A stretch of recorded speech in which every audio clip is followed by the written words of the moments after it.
L'une des choses qui caractérise l'humanité, c'est sa capacité à se projeter au-delà de la mort, et donc à vouloir transmettre aux générations futures. Sauf que le débat sur l'héritage ne remet pas vraiment en cause la transmission. On peut être contre l'héritage et beaucoup aimer la transmission. Non, la question, c'est plutôt celle du lieu de cette transmission. Pour Nicolas Sarkozy, par exemple, la réponse est claire. La famille est par définition le lieu de la transmission. Mais est-ce vraiment si évident que ça ? Non, la famille n'est pas l'unique lieu possible de la transmission. Bon, soyons clairs, par le passé, ça a plutôt été le cas. La famille a été, dans l'histoire, le lieu de transmission du métier, des charges, des dignités et même du pouvoir politique. Louis XIV a été roi de France parce qu'il était fils de Louis XIII. Mais depuis environ 2 siècles, ce genre de transmission n'est plus tout à fait à la mode. Concrètement, aujourd'hui, un notaire ne devient pas notaire juste parce que son père l'était. Et un chef de l'État n'est pas chef de l'État parce que son géniteur en était un, il l'est parce qu'il a remporté une élection démocratique. Il nous paraît aujourd'hui totalement scandaleux, et ça nous paraît scandaleux parce que nous pensons que c'est injuste, que les fonctions professionnelles ou que le pouvoir politique soient transmis héréditairement. Mais par contre, nous acceptons que le pouvoir économique continue de se transmettre héréditairement, c'est-à-dire selon la lignée biologique, selon les liens du sang. Oui, c'est vrai, les Français sont inquiets pour rien, pour des droits de succession qui vont pas payer, sur des héritages qui vont pas toucher tout de suite. Ouais, le rôle des responsables de gauche, ça pourrait peut-être être de leur expliquer ça, de les rassurer plutôt que de relayer les paniques des bourgeois. Plus les décennies passent, plus le capital se concentre et plus l'héritage pèse dans la reproduction d'inégalités toujours plus importantes. Ouais, ça veut dire que pour que les riches puissent être plus riches, en fait, il faudrait que les pauvres acceptent d'être plus pauvres. Eh oui. Bien foutu. Et le pire, c'est que les gens pensent que c'est une bonne idée. Sinon, ils disent que c'est confiscatoire, tout comme les bourgeois leur ont dit de penser. Eh ouais, ça c'est l'emprise de l'idéologie, c'est l'emprise de la superstructure, comme disait Marx. La superstructure, c'est pas Gramsci ? Marx l'emploie, puis Gramsci l'affine. Au XIXe siècle, il était impossible de traiter de la question sociale sans traiter antérieurement de la question de la légitimité ou non de l'héritage. L'institution de l'héritage est génératrice d'inégalités en tant qu'elle ne permet pas que chacun atteigne la position sociale qu'il aurait acquis par son seul mérite. C'est ce que pointent les auteurs du XIXe siècle. À ce moment-là, les propositions pour réformer l'héritage sont donc nombreuses. On suggère de le plafonner à un certain montant, de le répartir plus équitablement, ou même de l'abolir.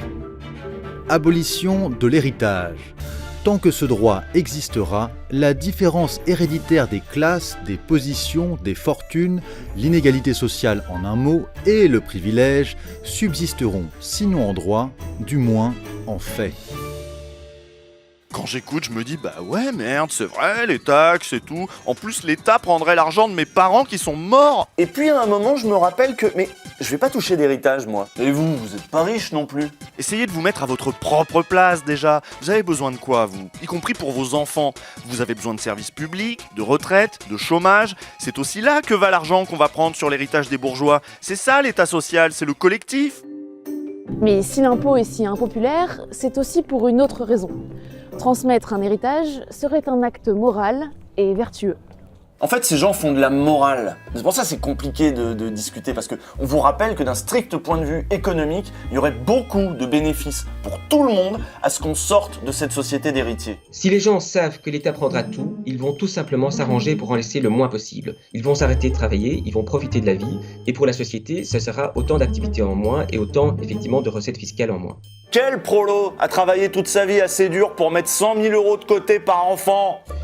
C'est ce que des chercheurs ont voulu vérifier en 1998, et pour ça, ils se sont intéressés à l'épargne. Et ce qu'on voit, c'est que les gens épargnent pour tout un tas de raisons. Vous avez les personnes sans enfants qui peuvent épargner autant que les personnes avec enfants, ce qui suggère en fait que la dimension altruiste de l'épargne n'est pas forcément la seule dimension qui va rentrer en ligne de compte. On épargne aussi par précaution, c'est-à-dire pour se créer un filet de sécurité en cas d'imprévu, ou encore par prévoyance, pour préparer ses vieux jours. Bref, rien ne prouve que l'héritage soit la seule chose qui incite les gens à épargner ou à gagner de l'argent en général. Il se pourrait même que ce soit l'inverse. C'est ce qu'en économie on appelle l'effet Carnegie. Les parents qui laissent à leur fils une énorme fortune détruisent généralement ses talents, sa motivation, et l'incitent à mener une vie moins utile et moins méritante que celle qu'il aurait menée autrement. L'idée, c'est que l'héritage est un frein à l'esprit d'entreprendre et au dynamisme économique en général. En gros, toucher un héritage, c'est un peu comme gagner au loto. Une fois qu'on reçoit une certaine quantité d'argent, on n'a plus très envie de travailler. Dès l'instant que les individus vont recevoir même des montants qui ne sont pas très importants, qui ne sont pas du tout d'eux des rentiers, ils vont partir soit plutôt en retraite, moins travailler. Et donc ça, c'est des effets qui ont été montrés de façon assez forte. Plus vous allez hériter, plus vous partez tôt et plus cet effet est fort. Mais voilà, nous on dit ça pour vous les riches, c'est pas efficace votre truc. Et tous les économistes le savent, et même Macron il le sait. Ah non mais me parle pas de Micron, je peux plus le voir celui-là. Un économiste qui lui suggérait de réformer les droits de succession il y a quelques années, Emmanuel Macron aurait ainsi répondu « Vous avez économiquement raison, mais politiquement tort ». Après, généralement, sur les plateaux de télévision, ce sont des avocats fiscalistes et pas des économistes qui vont jouer la contradiction. C'est le cas avec Jean-Philippe Delsol, par exemple, qui, en parlant du rapport de France Stratégie que j'ai cité, explique sa position. Nous pensons que la fiscalité la plus juste est la plus neutre, celle qui laisse les individus entre eux dans la même relation après ponction fiscale que celle où ils étaient antérieurement. Pourquoi ? Parce que l'État n'a pas à se substituer aux individus dans leurs choix, et notamment dans le choix de leurs relations financières avec leurs enfants, au travers de donations ou autrement. L'idée c'est que si on n'est pas libre de faire ce que l'on souhaite avec son argent après sa mort, il me semble effectivement qu'on puisse voir ça comme une privation de liberté. Mais plus loin dans le même article, on peut lire une phrase que je trouve un peu plus chelou. Autant qu'un revenu, un capital se mérite. Il a d'autant plus de valeur qu'il a été gagné à la force du travail physique ou intellectuel. Mais justement, un capital se mérite-t-il quand il s'hérite? Et l'enfant du riche serait-il donc plus méritant?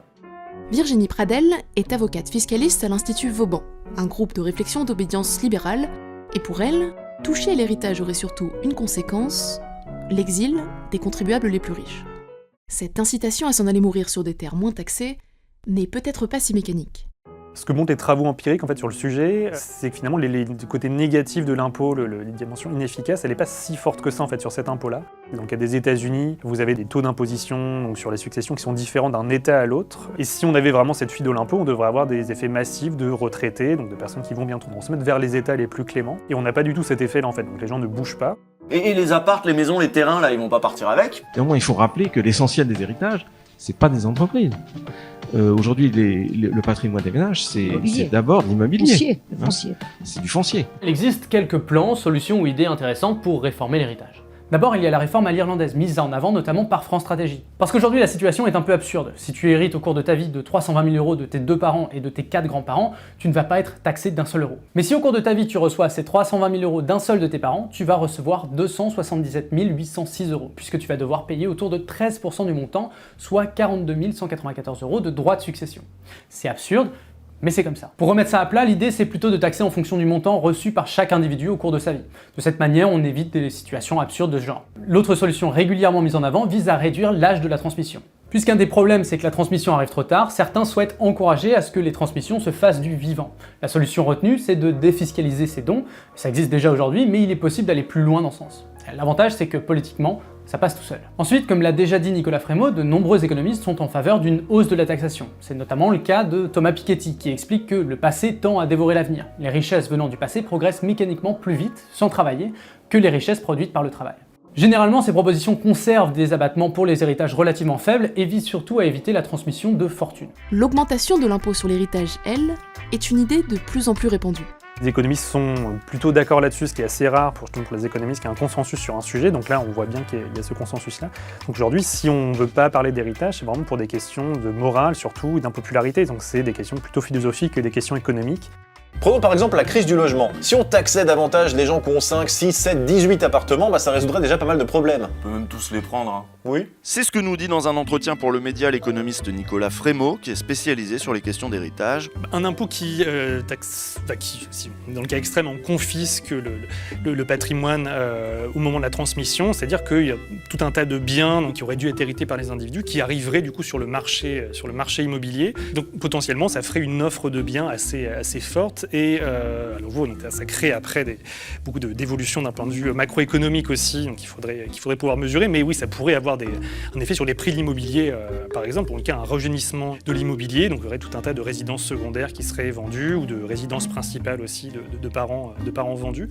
Ça, c'est les solutions envisageables à court terme, on va dire. Mais il y a d'autres idées qui circulent. Par exemple, la dotation universelle. La version proposée par Bruce Ackerman et Anne Alstott vise à distribuer une dotation de 80 000 $ pour chaque jeune adulte en supprimant l'héritage des parents. C'est une forme d'avance sur l'héritage, et si ça ressemble un peu au revenu universel, la justification est différente. L'idée ici, c'est de dire que l'on est tous héritiers et que l'on n'est pas vraiment responsable de la pauvreté ou de la richesse de ses parents. Thomas Piketty, lui, milite pour un héritage pour tous de 120 000 € par personne, financé par une refonte totale des droits de succession. Et encore, 120 000, c'est pas tant que ça, on pourrait même aller beaucoup plus loin. Si on prenait l'ensemble des héritages transmis chaque année en France et qu'on le redistribuait à part égale à tous les Français à leur majorité, chacun recevrait à peu près 310 000 €. Dans le système qui est proposé, le taux serait, sur ceux en dessous de 200 000 €, serait de 0,1%, donc c'est plus faible que la taxe foncière actuellement, qui n'arrête pas d'augmenter et tout le monde s'en contrefout. Et effectivement, sur les milliardaires, ça monterait jusqu'à 90%. Tout cela permettrait de financer une dotation universelle en capital, c'est-à-dire que ce serait l'héritage pour tous, en quelque sorte, chacun à 25 ans. Il y a déjà pas mal d'autres vidéos sur le sujet, évidemment, vu qu'on parle beaucoup de la montée des inégalités, les gens comprennent qu'il y a aussi une transmission des inégalités, donc la question de l'héritage, elle intéresse. Alors, faut-il supprimer l'héritage? Si on croit dans un certain nombre de valeurs revendiquées par beaucoup, comme la méritocratie, l'égalité des chances, que l'on croit dans la nécessité d'avoir une société à peu près égalitaire, que l'on croit dans l'importance d'avoir du capital pour les jeunes, alors il paraît difficile de justifier l'héritage comme il existe. Mais bon, dans le contexte actuel, avec autant de méconnaissances sur le sujet, avec le véritable amour français de l'héritage, il ne faut sans doute pas s'attendre à grand chose là-dessus. Pourtant, il est temps d'engager une discussion, sinon la société d'héritiers qui apparaît déjà s'installera pour de bon. En fait, c'est ça la question de l'héritage. C'est est-ce que vous trouvez normal qu'on soit gouverné, exploité, dominé par les mêmes familles et que leurs enfants vont faire pareil à vos enfants? Puisqu'on parle des darons qui ont travaillé toute leur vie, est-ce qu'il est juste que votre père soit exploité par un connard sous prétexte que le père de ce connard a lui-même hérité de son connard de père? Parce que le revers de la médaille, il est tout bête. S'il y en a qui héritent des richesses, il y en a d'autres qui héritent de la pauvreté. Oui, mais ça, c'est pas une fatalité. Ça peut changer, mais il faut s'en donner les moyens. Au moment où un jeune sur 4 vit dans la pauvreté, une pauvreté dont il a hérité, il est évident que ce jeune, en fait, il a besoin de services publics, de logements, d'argent, et que cet argent, va bien falloir le prendre quelque part. Et moi, pour financer tout ça, ça me choque pas qu'on taxe la grande maison à Plouarnel, là, du grand-père d'Ambroise et Taufinel. Ça me choque pas qu'on laisse le fils de Stidio de Lagardère avec juste 12 millions d'euros. Ça va, il va s'en remettre. Quant à vous, le pavillon de vos parents en banlieue de Vierzon, là, vous en faites pas, vous allez rien payer dessus. De toute façon, on va pas le prendre, qu'est-ce que vous voulez qu'on en fasse? Le crépi, il est jauni, la moquette au salon, il y a un chat qui a pissé dessus, le jardin est mal entretenu, qu'est-ce que vous voulez qu'on en fasse? Donc, il faut que tout le monde arrête de paniquer sur les questions de succession, sauf les bourgeois, bien sûr, mais c'est fait exprès. Bref, l'héritage participe très probablement à créer des dynasties d'héritiers. Mais pour empêcher ces dynasties d'exister, il faudra lutter contre beaucoup plus que le simple patrimoine. The truth is that people get to be rich because of their inheritance, which is capital, but they also inherit characteristics from their parents, genetic inheritance of preferences and habits, and also cultural inheritance by if your father is working hard, maybe that influences you. If you inherit social networks. It's not just the money in the bank. This everything about human life is stratified along status lines. Dans cette vidéo, on a beaucoup parlé de l'héritage en général, et souvent il s'agit d'argent, mais l'héritage, ce sont aussi des choses matérielles, et notamment le patrimoine immobilier. On peut en effet légitimement se demander ce qu'on ferait de tous ces appartements, maisons et autres manoirs si on supprimait l'héritage ou qu'on augmentait son impôt. Le truc, c'est que pour répondre à cette question, il faut imaginer toutes les transformations qu'un tel changement impliquerait, et qu'il y en a beaucoup. Ce qu'on peut dire rapidement, c'est que les héritiers se mettraient à vendre beaucoup plus ces biens, ce qui conduirait à plus de logements disponibles, et probablement à une baisse des prix. En tout cas, n'hésitez pas à nous dire ce que vous en pensez, que ce soit sur le patrimoine ou sur une réforme de l'héritage plus largement, le débat est ouvert.